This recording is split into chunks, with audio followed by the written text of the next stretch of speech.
आयुर्वेदामध्ये जवस किंवा अळशी हे एक सुपर फूड म्हणून ओळखलं जातं. हृदयाच्या आरोग्यापासून त्वचा आणि केसांच्या आरोग्यापर्यंत अळशी ही फायदेशीर आहे. त्यामुळे आपल्या रोजच्या आहारामध्ये अळशीचं सेवन करणं खूप जास्त उपयुक्त आहे. ते किती किंवा कशा पद्धतीने खाऊ शकतात हे पुढे व्हिडिओमध्ये जाणून घेऊ. त्यासाठी व्हिडिओ अजिबात स्किप न करता शेवटपर्यंत नक्की पहा. नमस्कार, मी वैशाली तुम्हा सर्वांचं आपल्या माऊलीज किचनमध्ये अगदी मनापासून स्वागत करते. आयुर्वेदानुसार जवस हे उष्ण गुणाचे आहे, त्यामुळे त्याचं जे सेवन आहे ना हे प्रमाणातच करावं. म्हणजे तुम्ही रोज 1 चमचा ही भाजलेली अळशी खाऊ शकतात. खरं तर अनुषापोटी जेव्हा आपण खातो ना तेव्हा याचे जे फायदे आहेत ना ते खूप लवकर होतात. जर तुम्हाला हवं असेल तर तुम्ही दुपारच्या जेवणात किंवा रात्रीच्या जेवणामध्ये दहीमध्ये याची पावडर करून घेऊ शकता. स्नॅक्समध्ये सुद्धा लाडू किंवा याची वडी बनवून खाऊ शकतात. अळशी वेगवेगळ्या पद्धतीने खाता येते. त्यासाठी आज आपण इथे असा प्रकार पाहणार आहोत ना जो अगदी 8 ते 10 मिनिटांमध्ये होतो. तर इथे मी 200 ग्रॅम इतकी ही अळशी घेतली आहे. या बिया बारीक असतात आणि चॉकलेटी रंगाच्या असतात. आता या बिया तुम्ही अशाच नुसत्या नाही खाऊ शकत, कारण या कच्च्या असतात. त्यासाठी आपल्याला या छान खरपूस भाजायच्या असतात, जेणेकरून या मस्त अशा कुरकुरीत लागतात. मार्केटमध्ये बऱ्याचदा तुम्ही या बिया खाल्ल्या असतील. हळद आणि मीठ लावल्यामुळे ना याला खूप छान चव येते. तर त्यासाठी आज आपण हळद मिठाचं पाणी करणार आहोत. वाटीमध्ये पाव चमचा हळद घेतली आहे, पाव चमचा मीठ घेतलं आहे. हे जे प्रमाण आहे हे 200 ग्रॅमसाठी ज्या मी बिया घेतल्या आहे त्याचं आहे. यामध्ये 2 ते 3 चमचे पाणी घालायचं आणि सर्व छान मिक्स करायचं, म्हणजे मीठ जे आहे ते विरघळलं पाहिजे. तर इथे आता आपण या अळशीच्या ज्या बिया आहे या छान भाजून घेऊया. त्यासाठी कधीही जाड कढईचा वापर करायचा, म्हणजे त्यांना छान भाजल्या जातात आणि अजिबात करपत नाही.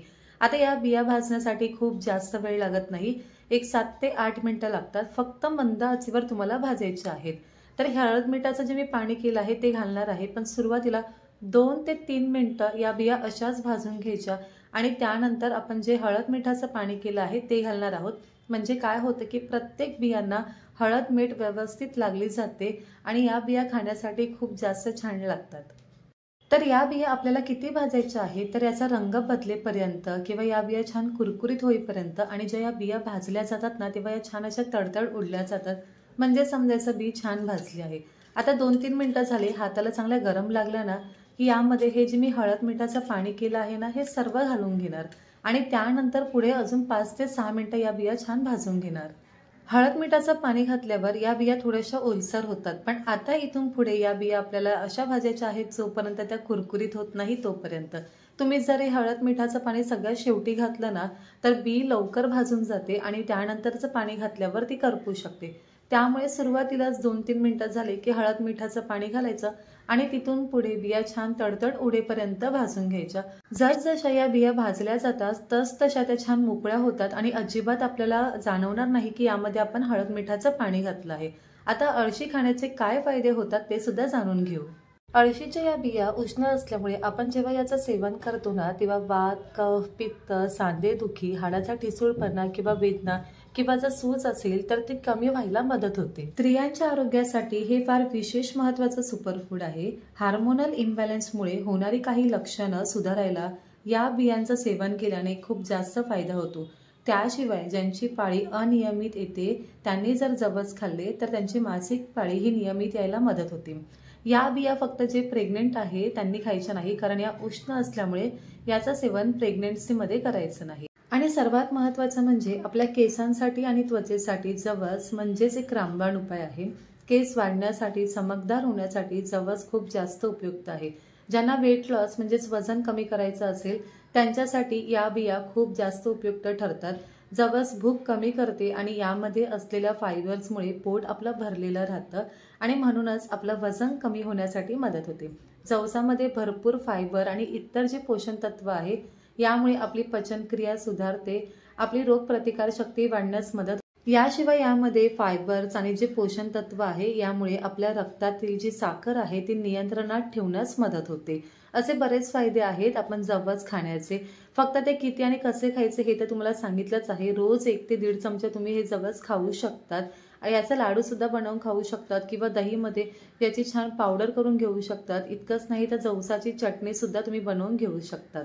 तर इथे बघा आपली अळशी छान मोकळी झाली आहे, मस्त अशी भाजली गेली आहे। सुरुवातीला 2-3 मिनिटं आपण हळद टाकल्यानंतर तिथून पुढे अजून 7 ते 8 मिनिटं भाजली आहेत। असे टोटल एक 10 मिनिटं आपण मंद आचेवर अळशी छान भाजून घेतली आहे। रंगसुद्धा बघा बदलला आहे, छान कुरकुरीत झाली आहे। आणि आता याचा आवाज तुम्ही ऐका, असा आवाज जर येत असेल म्हणजे समजायचं अळशी छान कुरकुरीत भाजली आहे। फक्त मंद आचेवर भाजून घ्यायची। तर इथे मी आता गॅस बंद करून घेत आहे। तर कढई गरम असल्यामुळे या भाजलेल्या ज्या अळशीच्या बिया आहेत ना, या तुम्ही अशाच कढईमध्ये ठेवून द्या, म्हणजे त्या अजून जास्त कुरकुरीत होतील। आणि याचा जो गरमपणा आहे हा पूर्णपणे कमी झाल्यावर एखाद्या काचेच्या बरणीमध्ये भरून ठेवला तर त्या जोपर्यंत संपत नाही तोपर्यंत तशा छान कुरकुरीत राहतात, जराही नरम पडत नाही। तर हा आजचा व्हिडिओ तुम्हाला कसा वाटला मला नक्की सांगा। आपल्या आरोग्यासाठी अळशी फार महत्त्वाची आहे आणि याचं सेवन केल्याने जे जे फायदे होतात ते तर मी तुम्हाला व्हिडिओमध्ये सांगितलेच आहे। कमी वेळ असेल आणि इतर कोणताही पदार्थ बनवण्यासाठी आपल्याकडे जास्त वेळ नसेल तर अशा अळशीच्या बिया तुम्ही अगदी 10-12 मिनिटांमध्ये भाजून ठेवू शकतात। चला तर मंडळी, पुन्हा भेटूया अशा छानशा आणि नवीन रेसिपी सोबत। तोपर्यंत स्वादिष्ट खा। माऊलीज किचनला लाईक, शेअर आणि सबस्क्राईब करा। बाजूच्या बेल आयकॉनला सुद्धा क्लिक करा, जेणेकरून मी जेव्हा जेव्हा माझे व्हिडिओ अपलोड करेल त्याचे नोटिफिकेशन तुम्हाला सर्वात अगोदर भेटतील। धन्यवाद।